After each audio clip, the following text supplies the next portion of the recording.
बिस्मिल्लाहिर्रहमानिर्रहीम नहमदुहु व नसल्ली अला रसूलिल करीम।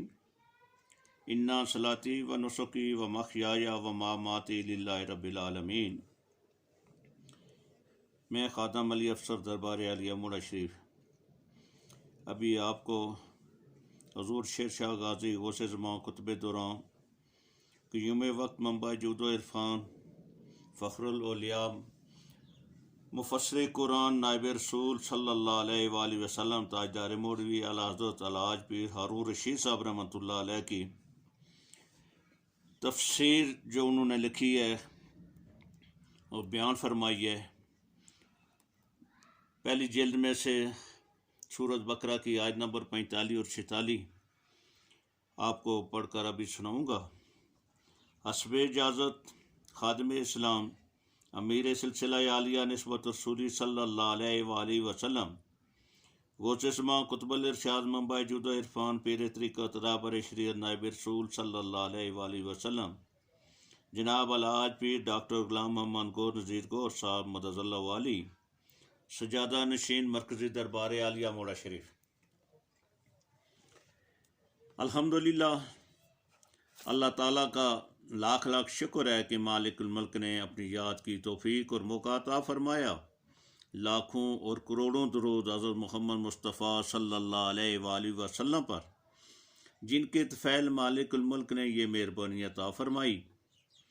सामीन इकराम, अल्लाह ताला ने कुरान पाक में इरशाद फरमाया, औज़ु बिल्लाहि मिनश शैतानिर रजीम, बिस्मिल्लाहिर रहमानिर रहीम, वस्तईनु बिस्सब्रि वस्सलाह व इन्नहा लकबीरतुन इल्ला अलल खाशियीन अल्लज़ीना यज़ुन्नूना अन्नहुम मुलाक़ू रब्बिहिम व अन्नहुम इलैहि राजिऊन।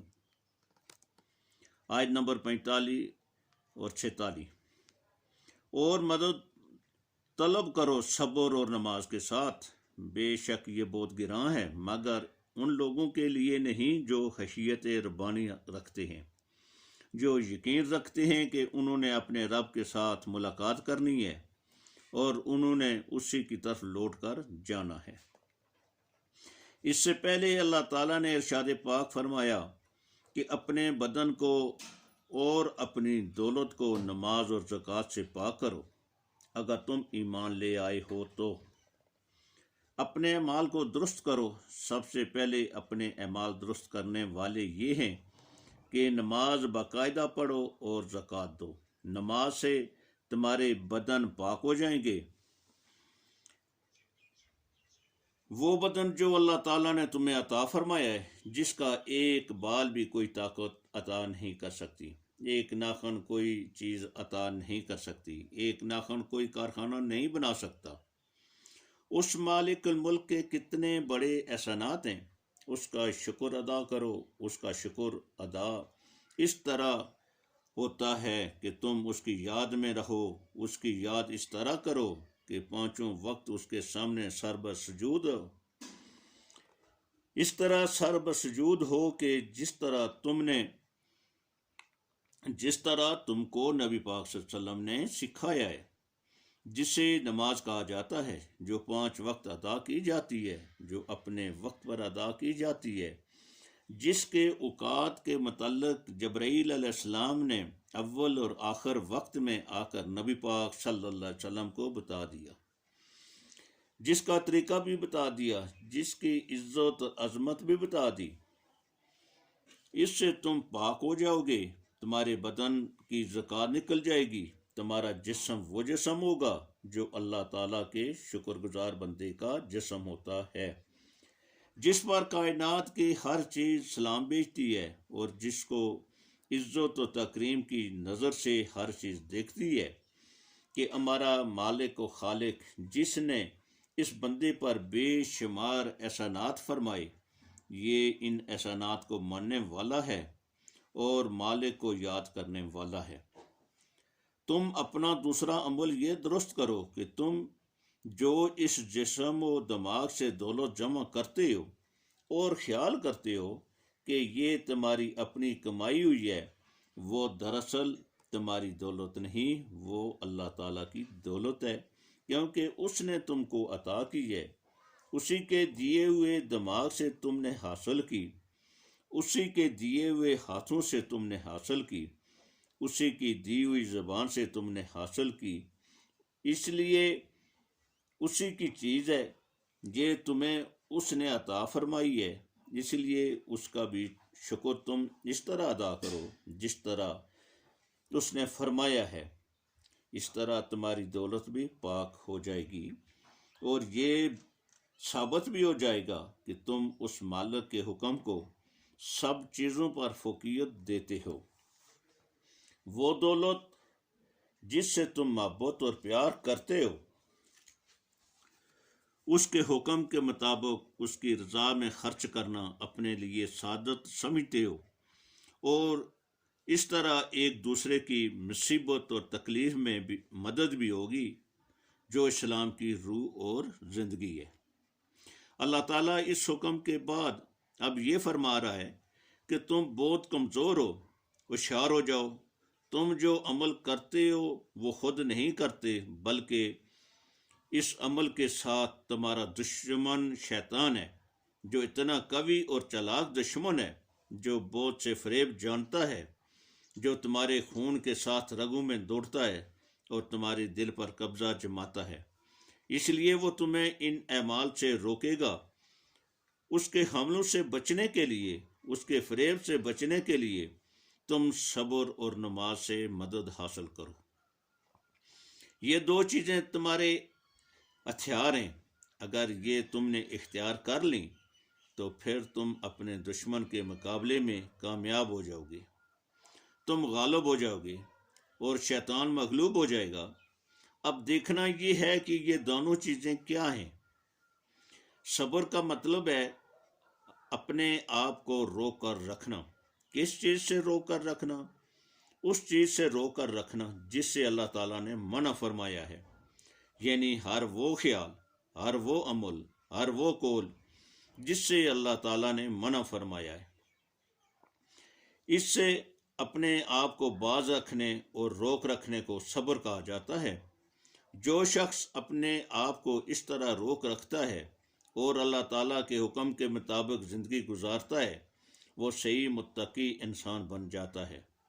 यही तकवा इसकी हदायत का सबब है, क्योंकि इस हदायत वाली किताब में ही अल्लाह ताला ने सबसे पहले फरमा दिया कि कुरान पाक हदायत है, लेकिन इससे फ़ायदा सिर्फ वही लोग उठाते हैं जो तकवा इख्तियार करते हैं, जो अल्लाह ताला के हुक्म के मुताबिक ज़िंदगी गुजारते हैं। इनके अमल इनके लिए राहत और खुशी का सबब हो जाते हैं। वो अमल कितने ही मुश्किल हों, लेकिन उन्हें मुश्किल मालूम नहीं होते, बल्कि उनके लिए आँखों की ठंडक, राहत और फ़र्ज का सबब होते हैं। सब्र की सबसे बड़ी मिसाल रोज़ा है।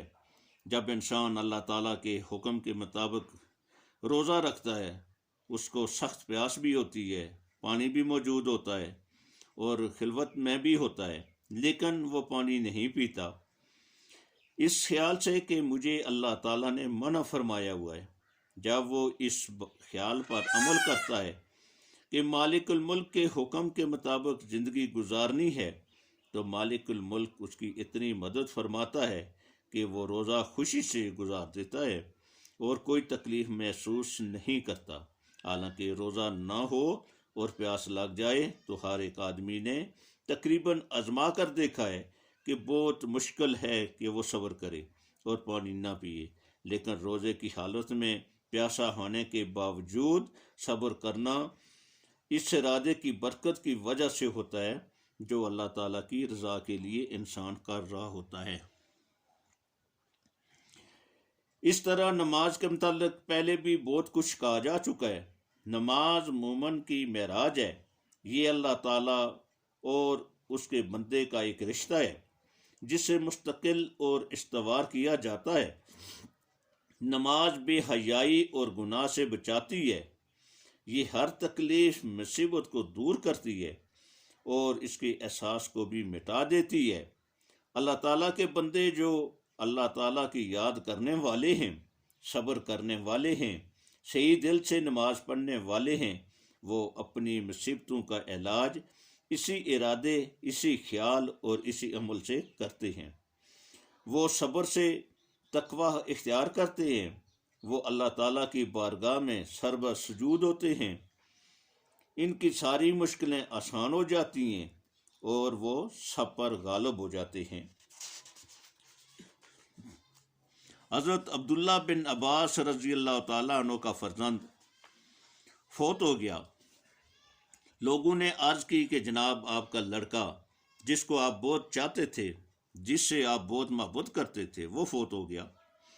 उन्होंने जब सुना तो एकदम नमाज शुरू कर ली। उन्होंने इतनी लंबी नमाज पढ़ी कि लोग हज़रत अब्दुल्ला बिन अब्बास रज़ी अल्लाह ताला के लड़के को दफना कर वापस आ गए और वो अभी तक नमाज पढ़ रहे थे। फिर पूछा हज़रत अब्दुल्ला बिन अब्बास रज़ी अल्लाह ताला अन्हु से कि जनाब, ये आपने क्या किया? उन्होंने फरमाया कि ये लड़का मुझे बहुत पसंद था, मुझे इससे बहुत ज़्यादा मोहब्बत थी। मुझे डर था कि इसकी जुदाई से मुझे बहुत ज़्यादा दुख होगा, गम होगा। मैंने अल्लाह ताला के हुक्म के मुताबिक नमाज से मदद चाही, इसलिए मैंने नमाज शुरू कर दी कि अल्लाह ताला मेरी मदद फरमाएगा, मुझे इस गम से बचाएगा। अल्हम्दुलिल्लाह इस हुक्म इलाही ने मुझे तकवीयत अता फरमाई और मैं इस गम से बच गया और इसे बर्दाश्त कर गया। नबी पाक सल्लल्लाहु अलैहि वसल्लम का मामूल था कि जब भी किसी मुसीबत और तकलीफ में मुब्तला होते तो फ़ौरन नमाज की नीयत फरमा लेते थे। हज़रत आयशा सिद्दीक़ा रज़ी अल्लाह ताला अन्हा से रवायत है कि नबी पाक सल्लल्लाहु अलैहि वसल्लम जब घर तशरीफ़ लाते और काशाना नबुव्वत में अगर कोई चीज़ खाने के लिए न होती तो फ़ौरन मस्जिद में चले जाते और नमाज की नीयत फरमा लेते। नमाज एक ऐसी इबादत है कि जब इंसान अल्लाह ताला की बंदगी करता है और अल्लाह ताला की तरफ मुतवज्जो होता है तो हदीस शरीफ में आया है कि अल्लाह ताला उसकी तरफ मुतवज्जो होता है। जब तक वो बंदा अल्लाह ताला की तरफ मुतवज्जो रहता है, अल्लाह ताला उसकी तरफ मुतवज्जो रहता है, और जिस वक्त वो अपना रुख दूसरी तरफ करता है तब अल्लाह ताला भी अपना रुख दूसरी तरफ फरमा लेता है। हदीस शरीफ में आया है कि जो शख्स अल्लाह ताला को सच्चे दिल से याद करता है, अल्लाह ताला अर्श बरी पर उसे याद फरमाता है, अपने फरिश्तों को हुक्म फरमाता है कि सारे जमा हो जाओ। तमाम फरिश्ते यार पर जमा हो जाते हैं, अल्लाह ताला के सामने सर्व सुजूद हो जाते हैं। अल्लाह ताला फरमाता है कि ऐ फरिश्तों, आज मैंने तुम्हें सजदा करने के लिए और इबादत करने के लिए नहीं बुलाया, बल्कि आज मैंने तुम्हें अपने बंदे का दिल दिखाने के लिए बुलाया है। उस वक्त इस बंदे का दिल मालिकुल मुल्क के हाथ में होता है। वो दिल फरिश्तों में इस तरह चमक रहा होता है जिस तरह चांद लोगों के लिए चमकता है।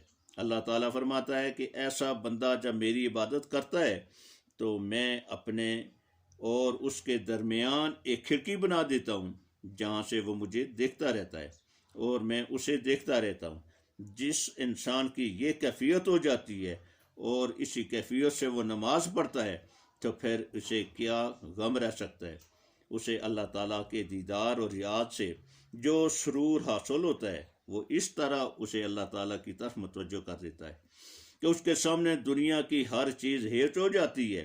ना उसके सामने कोई गम रहता है, ना उसके सामने कोई खुशी रहती है और ना उसके सामने कोई और चीज़ याद रहती है। अगर याद रहती है तो एक ही चीज़ याद रहती है और वो है अल्लाह ताला और उसके रसूल सल्लल्लाहु अलैहि वसल्लम से मोहब्बत। उसमें वो मुस्तगरक होता है। इस तरह वो नफसानी ख्वाहिशात पर काबू पा लेता है।